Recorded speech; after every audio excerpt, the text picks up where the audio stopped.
ಅವರು ಮೌನವನ್ನು ವಹಿಸೋದ್ರಲ್ಲಿ ಎಕ್ಸ್ಪರ್ಟ್ ಆಗೋಗಿದ್ದಾರೆ ಎಲ್ಲದರಲ್ಲೂ. ಮತ್ತು ಪ್ರಧಾನಿ ಮತ್ತು ಬಿಜೆಪಿಯ ಲೆಕ್ಕಾಚಾರ ಏನಂದ್ರೆ ನಾವು ಏನು ಹೇಳ್ತೀವಿ ಅದನ್ನು ಬಾಯಿ ಮುಚ್ಕೊಂಡು ಭಾರತ ಡ್ಯಾನ್ಸ್ ಮಾಡಿಕೊಂಡು ಅನುಭವಿಸಬೇಕು ಅಂತ ಅವ್ರದ್ದು. ಅಂದ್ರೆ ಏನು ಈ ಪಾಯಿಂಟ್ ನ ಇಟ್ಕೊಂಡು ನಾನು ರುಬ್ಬೇಕು. This prime minister think something above everybody. ಅವ್ರಿಗೆ ಯಾವುದು ಆ ಥರದ್ದೆಲ್ಲ ಅಪ್ಲೈ ಆಗಲ್ಲ. ಅವ್ರು ಹೇಳಿದಾಗ ಮಾಡಿದಾಗ ಅವರು ಆಗ ಅದು ಅಮೃತವೆಂದು ನೀವು ಸ್ವೀಕಾರ ಮಾಡ್ಕೋಬೇಕು. Why did the prime minister keep silent ನಾರ್ ಇಂಡಿಯಾ ಆರ್ ಎ ನೇವಿ?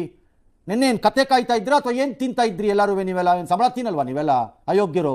ಏನು ಮಾಡ್ತಿದ್ರಿ ಎಲ್ಲ? ನಿನ್ನೆ ಮಣ್ಣು ತಿಂತಿದ್ರಾ ಕುತ್ಕೊಂಡು, ಟೊಪ್ಪಿಗಳು ಹಾಕ್ಕೊಂಡು, ಗರಿಗರಿ ಬಟ್ಟೆಗಳನ್ನು ಹಾಕ್ಕೊಂಡು? ನಿಮ್ಮನ್ನು ತಡೆದಿರುವವರು ಯಾರು? ಇಡಿಯಟ್ಗಳ ಥರ ಆಡ್ತಾರೆ.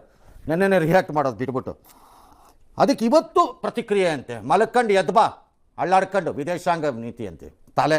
ಆ ವಿದೇಶಾಂಗ ಇಲಾಖೆ ಅನ್ನೋಂಥದ್ದು ಬೋಗಸ್ಸು. ಬರೀ ಪೋಸ್ಟ್ ಕೊಟ್ಕೊಂಡು ಸೆಂಟ್ ಹೊಡ್ಕೊಂಡು ಓಡಾಡೋ ಗಿರಾಕಿಗಳಲ್ಲಿ ಇರೋದಲ್ಲಿ ಒಂದು ಕಾಲ ಅಣಿ ಲಾಭ ಇಲ್ಲ. ನಾನು ಅವತ್ತಿಂದ ಕೇಳ್ತಾ ಇದ್ದೀನಿ, ನಮ್ಮ ದೇಶದ ವಿದೇಶಾಂಗ ಇಲಾಖೆಯಿಂದ ನಮಗಾಗಿರೋ ಲಾಭ ಏನು?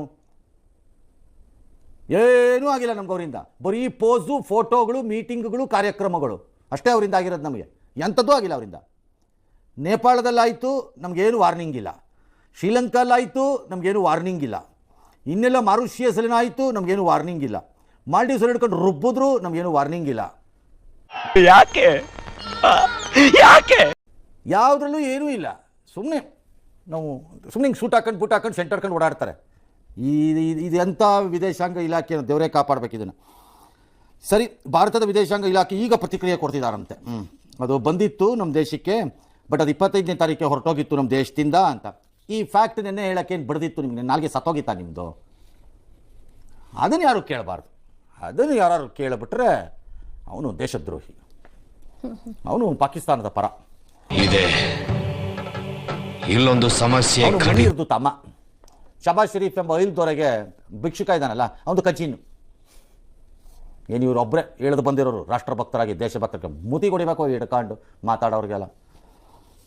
ಈ ವೇಳೆ ಇರಾನ್ ವೇಳೆ ಅಮೆರಿಕ ಭಾರತದ ಬಂದರುಗಳನ್ನು ಬಳಸ್ತಾ ಇದೆ ಅನ್ನೋ ವದಂತಿ ಸಂಪೂರ್ಣ ಸುಳ್ಳು. ಇದು ನೆನ್ನೆನೇ ಬಂದಿತ್ತು. ಇವೆಲ್ಲ ನೆನ್ನೆಲ್ಲ ಮಣ್ಣು ತಿಂತ ಕೂತಿದ್ರು. ಅಂತಾರಾಷ್ಟ್ರೀಯ ನಿರ್ಣಯವಾಗಿದೆ ಆಘಾತಕಾರಿ ಕೃತ್ಯ ಡ್ಯಾಶ್ ಡ್ಯಾಶ್ ಅಂತೆಲ್ಲ ಹೇಳಿ ಇರಾನ್ನ ವಿದೇಶಾಂಗ ಮಂತ್ರಿ ಮೆಲ್ಲಗೊಂದು ಬತ್ತಿ ಇಟ್ಟಿದ್ದಾರೆ. ಕರೆಕ್ಟಾಗಿ ಇಟ್ಟಿದ್ದಾರೆ ಅವರು ಒಂದು ಬತ್ತಿನ.